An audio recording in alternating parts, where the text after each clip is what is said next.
Picture this. You're standing in a jungle clearing in what's now southern Mexico. It's around 1650 BC.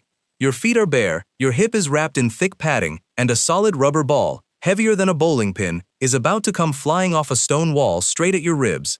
There's no whistle, no referee, no water break. Touch that ball with your hands, and depending on the century and the city, you might not survive the consequences.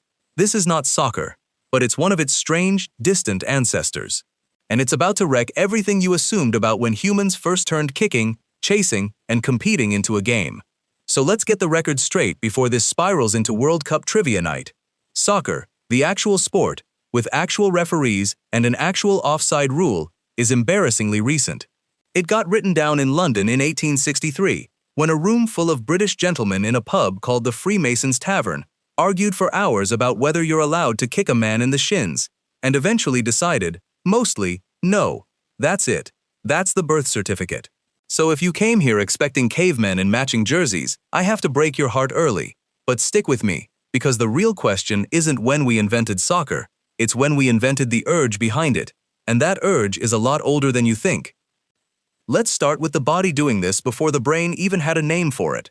Watch a chimpanzee troop for an afternoon, the way Jane Goodall did for decades at Gombe, and you'll see juveniles chasing, wrestling, and batting objects around with something that looks suspiciously like joy.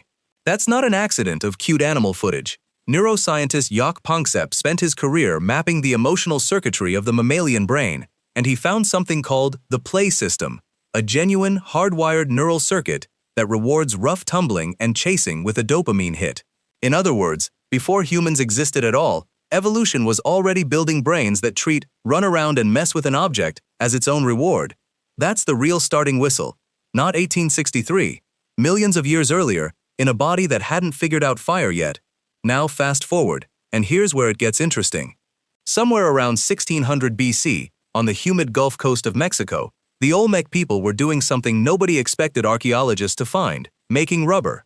At a site called El Manati, researchers pulled solid rubber balls out of a bog, preserved for over 3,000 years by the mud that sealed out the oxygen. Not decorative balls, game balls. And a few hundred kilometers away, at a site called Paso de la Amada, archaeologist Michael Blake and his team excavated what's now considered the oldest known ballcourt on the planet, a long earthen alley built specifically for a game involving that rubber ball and, mostly, your hips. No hands, you couldn't touch it with your hands. Sound familiar? This is the Mesoamerican ball game, and it didn't stay a fringe hobby. It spread across 1,000 years and a dozen cultures, the Maya, the Aztec, all the way up to Spanish contact. And in some versions, it wasn't just recreation.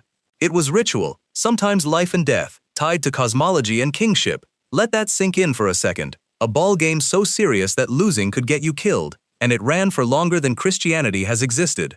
Let's talk about the other side of the planet for a moment, because the Mesoamericans weren't working alone on this idea. Over in Han Dynasty China, around the 2nd century BC, there's a documented game called cuju, literally kickball. It shows up in the ancient Chinese text, the Zhanguozi, described as a popular pastime in the city of Linzi, players kicking a leather ball stuffed with feathers or hair, competing in teams, sometimes for military training. FIFA, yes, the actual modern soccer federation, has publicly recognized cuju as the earliest form of the sport, with documented rules. Two civilizations, no contact with each other, arrived at roughly the same idea. Kick a round object, don't use your hands, compete. That's not a coincidence you can wave away easily. Let's pause and address the skeptic in the room, because you might be thinking, none of this is prehistoric, and none of this is actually soccer. And honestly, you're right on both counts. Cuju and the Mesoamerican ballgame both come from societies with writing, cities, and records. That technically puts them in history, not prehistory. So if you were hoping for Ice Age humans literally playing soccer around a campfire 50,000 years ago, that evidence doesn't exist, and I'm not going to invent it for you. But here's the reframe. The behaviors underneath these games, throwing, kicking, chasing a moving object with precision, those aren't cultural inventions at all. They're built into the human body itself, and that part is genuinely prehistoric. Here's the detail that should actually give you chills. In 2013, biomechanics researcher Neil Roach and his colleagues published a study in the journal Nature on why humans, uniquely among primates, can throw so fast and so accurately. Turns out, your shoulder evolved a kind of built-in slingshot, elastic energy stored in the tendons, that lets you fling a spear or a rock at speeds no chimpanzee could ever match. That mechanism likely evolved around 2 million years ago, tied directly to hunting. The exact same coordination, tracking a moving target, timing a strike, transferring power through your hips and shoulder, is what makes you good at kicking a ball into a net. Your ancestors weren't practicing for the World Cup. They were practicing to not starve. The fact that it also happens to be fun is basically a happy accident of natural selection, a survival skill wearing a costume of entertainment. So think about the anthropologists who've spent time with modern hunter-gatherer communities. People like Melvin Connor, who studied childhood among the Juhohansi of the Kalahari, and Peter Gray, who's documented just how much foraging societies let children play, freely, constantly, with almost no adult interference. Their research points to the same pattern again and again.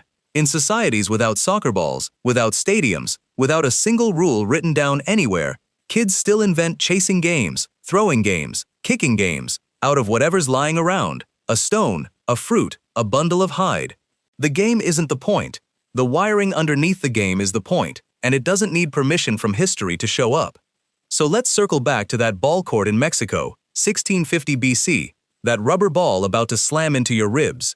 It turns out you weren't watching the birth of a sport. You were watching one branch of something far older finally get written down, painted on a wall, buried in a bog for archaeologists to find 3,000 years later. The urge itself, chase it, kick it, win, goes back long before any of these civilizations, long before agriculture, long before language was probably even fully formed. It's sitting in your shoulder right now, whether you've thrown a spear in your life or not. So next time you're slumped on a couch screaming at a television because someone missed an open goal in the 89th minute, understand what's actually happening in your chest. That's not modern obsession. That's 2 million years of hunting instinct, dressed in a replica jersey, still looking for something to chase.